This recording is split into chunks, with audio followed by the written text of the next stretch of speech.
Welcome back to the channel. Y'all, check this out. A few videos to check out, a few things to talk about.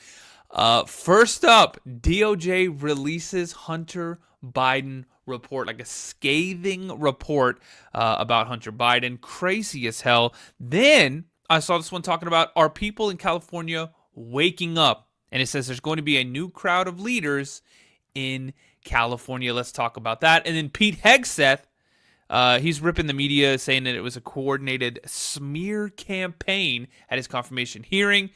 And then apparently even hecklers had to be removed from the hearing. So let's just jump right into it. Check this out. All right. Meanwhile, 7:20 now here in New York City, and something has happened at midnight. A Fox News alert. The Department of Justice has released special counsel David Weiss's scathing report on Hunter Biden. In it, Weiss defends his probe that found that the president's son made millions of dollars off his last name and political connections, then failed to pay his fair share of taxes. Peter Doocy joins us live from the White House with the latest. Hey, Peter. And a look at recent history. We remember that the heart of President Biden's pardon of his son was that he accused the special counsel, David Weiss, of singling Hunter Biden out. Now David Weiss is saying that the president was wrong to say that. A quote from last night's report: other presidents have pardoned family members, but in doing so, none have taken the occasion as an opportunity to malign the public servants at the Department of Justice based solely on false accusations. The biggest problem the special counsel Weiss has with Hunter is that he didn't pay $1.4 million in taxes over a 5-year stretch. Weiss says those are not inconsequential tax violations, and that Mr. Biden made his money by using his last name and connections to secure lucrative business opportunities, such as a board seat at a Ukrainian industrial conglomerate, Burisma Holdings Limited, and a joint venture with individuals associated with a Chinese energy conglomerate. He negotiated Hunter. And executed contracts and agreements that paid him millions of dollars for limited work. The Hunter legal team is pushing back. Late last night, they told us Mr. Weiss conveniently omits his proposal to resolve this investigation in 2023 with a pair of misdemeanors and a diverted gun charge recommended by career prosecutors. Mr. Weiss also fails to explain why he reneged on his own agreement, a reversal that came at the 11th hour in court as he and his office faced blistering attacks from Republicans and his then filing unprecedented charges for someone with no aggravated gun factors who had paid his taxes in full years before the charges were filed. President Biden came here to the White House almost 4 years to the day, promising to restore faith in institutions. Now this special counsel is saying that President Biden's actions have undermined faith in institutions. Back to you. And, What do you Peter, think? nobody asked Joe Biden more about Hunter than you. And David Weiss went after Joe Biden, saying, you know what, you made up a bunch of baseless allegations and suggestions about your son. What are you doing? Yes, and the answer was always that Joe Biden didn't know anything about his son's overseas business dealings, but he's about to be retired, so it's possible they could have a new venture together. Right. Point. Father and son, Biden and Biden. All right. Thanks, Peter. Oh, hell. What do y'all think about that? That is crazy. Don't worry, we've got more to talk about. This one I thought was pretty interesting. It says, are the people of California waking up? Is there going to be a whole new leadership? Check this out. I'm saying things have got to change. Will environmental extremism change? The answer is yes, because they're going to be becoming a new crowd of leaders in California now and in the future. And people are waking up. These things have consequences. You call it a religion, it's actually more like a destructive, nihilistic cult. And we're talking about water. We read from time to time California has droughts, so they say cut down on your water use.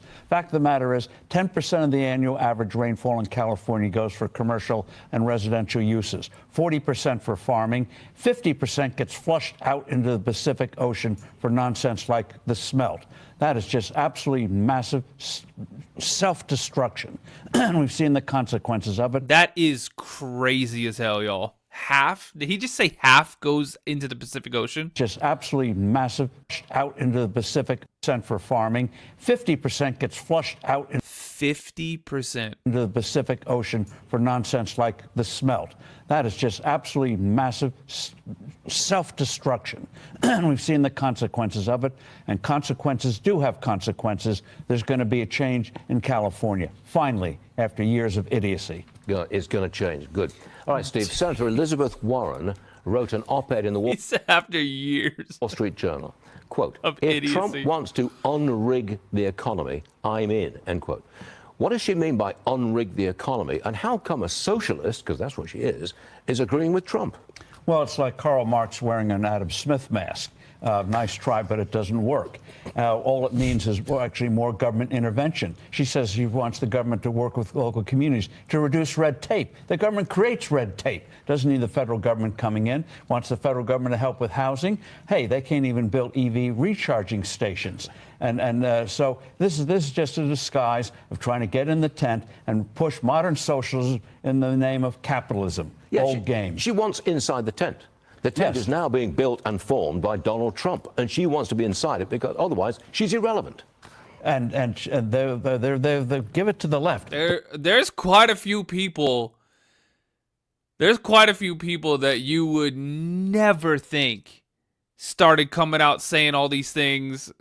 I mean, even what's his face, Zuckerberg, growing his hair out, trying to look all cool. He's like, yeah, I can't believe, man. They were trying to make me censor this stuff. And I wasn't going to do that.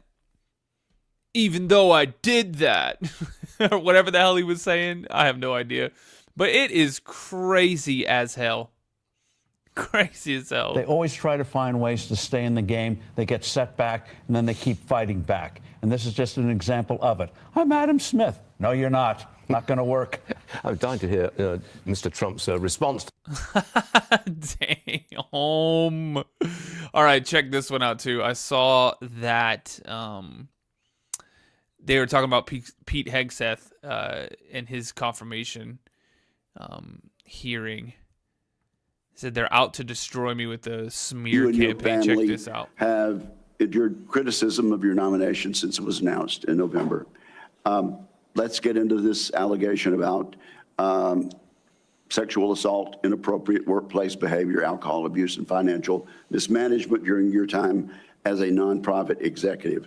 I should note that the majority of these have come from anonymous sources in liberal media publications. But I want to give you an opportunity to respond to these allegations, sir. These anonymous sources from liberal media. Mr. Chairman, thank you for that opportunity. You are correct. We undertook this responsibility with an obligation to the troops to do right by them for our warfighters. And what became very evident to us from the beginning, there was a coordinated smear campaign orchestrated in the media against us. That was clear from moment one. And what we knew is that it wasn't about me. Most of it was about President Donald Trump, who's had to endure the very same thing for much longer amounts of time. And he endured it in incredibly strong ways. So we, in some ways, knew it was coming. We didn't understand the depth of the dishonesty that would come with it. So from story after story in the media, left-wing media, we saw anonymous source after anonymous source based on second or third-hand accounts. And time again, stories would come out and people would reach out to me and say, I've spoken to this reporter about who you really are, and I was willing to go on the record. But they didn't print my quote. They didn't print any of my quotes. Or I've worked with you for 10 years, or I was your accountant, or I was your chief operating officer, or I was your board member, or I was with you on 100 different tour stops for Concerned Veterans for America. No one called me. No one asked about your conduct on the record or off the record. Instead, a small handful of anonymous sources were allowed to drive a smear campaign, an agenda about me, because our left-wing media in America today, sadly, doesn't care about the truth. All they were out to do, Mr. Chairman, was to destroy me. And why do they want to destroy me? Because I'm a change agent and a threat to them, because Donald Trump was willing to choose me, to empower me, to bring the Defense Department back to what it really should be, which is warfighting. So I'm willing to endure these attacks. But what I will do is stand up for the truth and for my reputation. False attacks, anonymous attacks, repeated ad nauseum, printed as nauseum, as facts. We have provided to the committee, Mr. Chairman, and I know you're going to share, on the record statement after on the record statement from people who have served with me, worked with me at Fox News, Concerned Vets, Vets for Freedom, you name it, from the top of the chain to the bottom, who will say, I treat them with respect, with kindness, with dignity. That's men, that's women, that's black, that's white, that's every background. I have prided myself as a leader of respecting people, being professional. That is the balance of mine. I'm not a perfect person, as has been acknowledged. Saved by the grace of God, by Jesus and Jenny. I'm not a perfect person, but redemption is real. And God forged me in ways that I know I'm prepared for. And I'm honored by the people standing and sitting behind me, and look forward to leading this Pentagon on behalf of the warfighters. Thank you, Mr. Hegseth. And frankly, I'm sure there are millions of Americans watching who would agree that they've experienced that same sort of redemption. So I do appreciate that. I realize that it involves a little bearing of the soul, but thank you for that. I'm Steve Doocy. Oh, man, oh, man, oh, man. We're not done yet either. Check this out. Apparently, during that same hearing, there were hecklers that had to be removed. Check this out. Make sure you hit the thumbs up button too. Well, thank you, Chairman Wicker, Ranking Member Reed, and all the members of this committee for this opportunity today. I'm grateful for and have learned a great deal from this advise and consent process. Our founders knew what they were doing.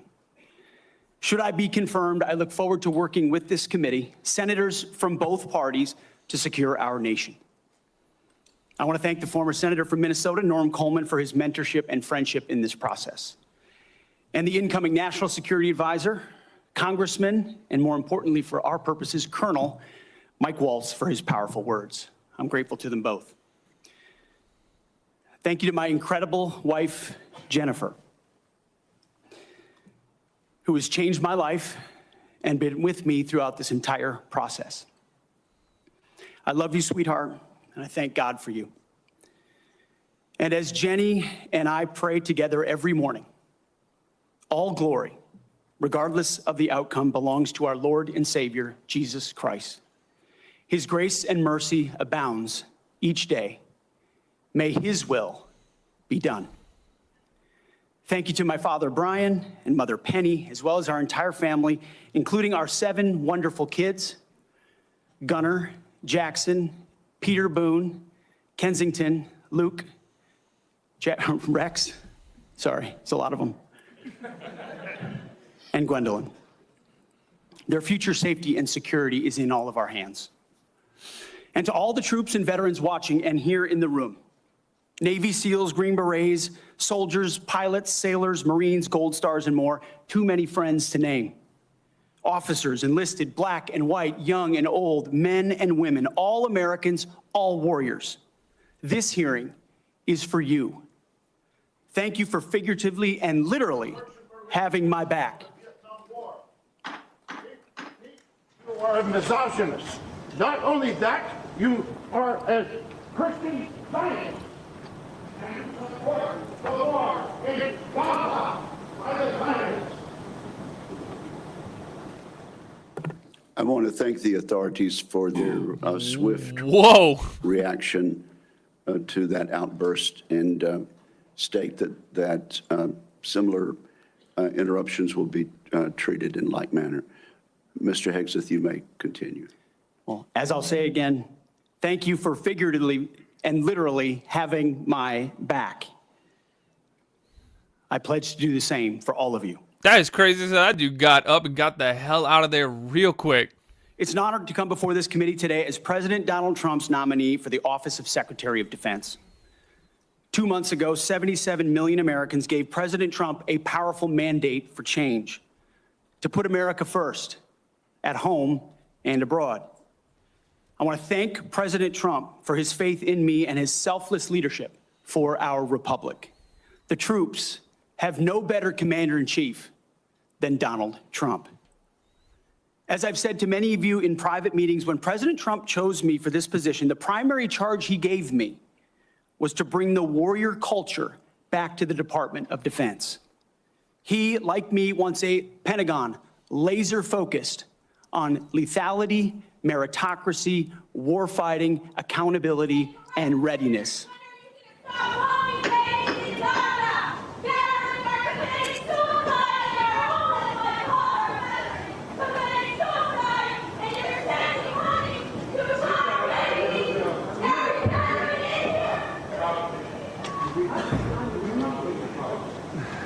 Oh, hell.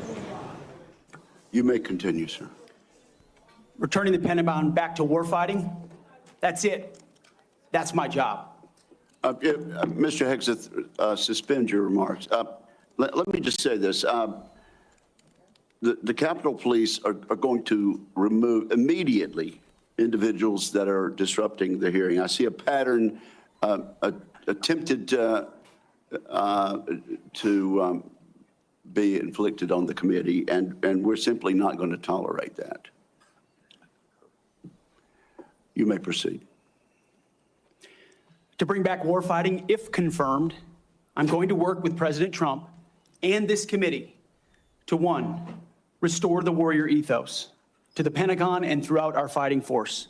In doing so, we will reestablish trust in our military, addressing the recruiting crisis, the retention crisis, and readiness crisis in our ranks. Members of the security force will remove members.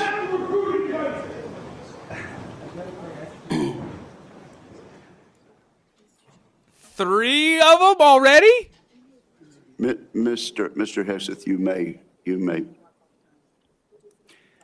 The strength of our military is our unity and our shared purpose, not our differences. Number two, we're going to rebuild our military, always matching threats to capabilities. This includes reviving our defense industrial base, reforming the acquisitions process. As you mentioned, Mr. Chairman, no more valley of death for new defense companies, modernizing our nuclear triad, ensuring the Pentagon can pass an audit, and rapidly fielding emerging How many have they failed in a row now? 7, 9, something like that. technologies. And number three, we're going to reestablish deterrence. First and foremost, we will defend our homeland, our borders, and our skies. Second, we will work with our partners and allies to deter aggression in the Indo-Pacific from the Communist Chinese. And finally, we will responsibly end wars to ensure that we prioritize our resources to reorient to larger threats. We can no longer count on reputational deterrence. We need real deterrence.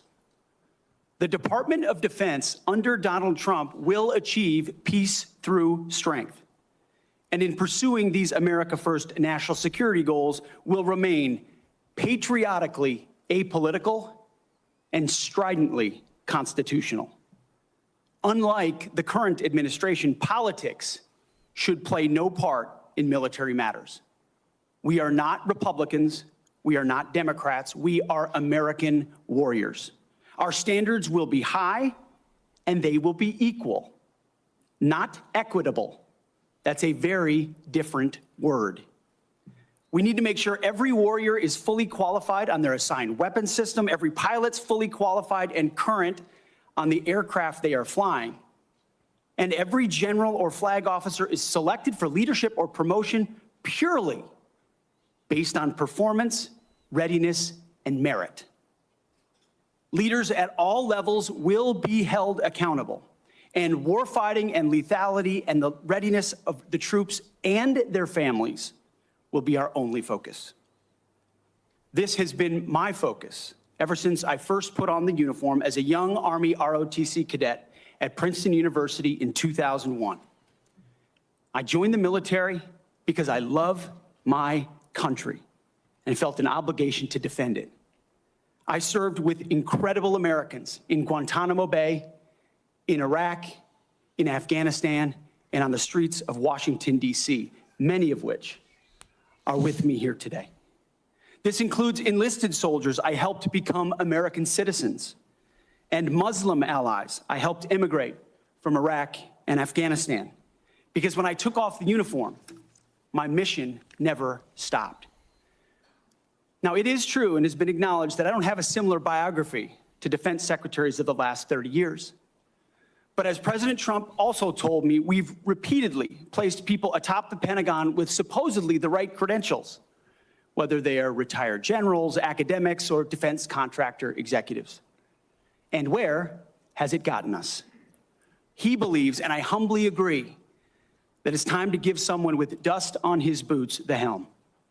A change agent, someone with no vested interest in certain companies or specific programs or approved narratives. My only special interest is the warfighter. Deterring wars, and if called upon, winning wars by ensuring our warriors never enter a fair fight. We let them win, and we bring them home. Like many of my generation, I've been there. I've led troops in combat. I've been on patrol for days. I've pulled a trigger down range, heard bullets whiz by, flex-cuffed insurgents, called in close air support, led medevacs, dodged IEDs, pulled out dead bodies, and knelt before a battlefield cross. This is not academic for me. This is my life. I led then, and I will lead now. Ask anyone who's ever worked for me or with me. I know what I don't know. My success as a leader, and I very much look forward to discussing my organization's successes at Vets for Freedom and Concerned Veterans for America. I'm incredibly proud of the work that we've done. But my success as a leader has always been setting a clear vision, hiring people smarter and more capable than me, empowering them to succeed, holding everyone accountable, and driving toward clear metrics. Build the plan, work the plan, and then work harder than everyone else around you. I've sworn an oath to the Constitution before, and if confirmed, I will proudly do it again. This time, for the most important deployment of my life. I pledge to be a faithful partner to this committee, taking input and respecting oversight. We share the same goals: a ready, lethal military, the health and well-being of our troops, and a strong and secure America. Thank you for the time, and I look forward to your questions. I'm Steve. Man, oh man. That one dude, he was crazy as hell back here. Screaming and everything like that. Oh, yeah, they already got him out. Are as Christian Zionists. Not only that, you And literally having my back. Look at him. They're trying to get him out of there real quick. are misogynists. Not only that, I can't even understand what he's saying. Y'all, that is crazy as hell. Make sure you like the video. I'm going to find some more stuff to watch. And subscribe. I'll see y'all in a little bit.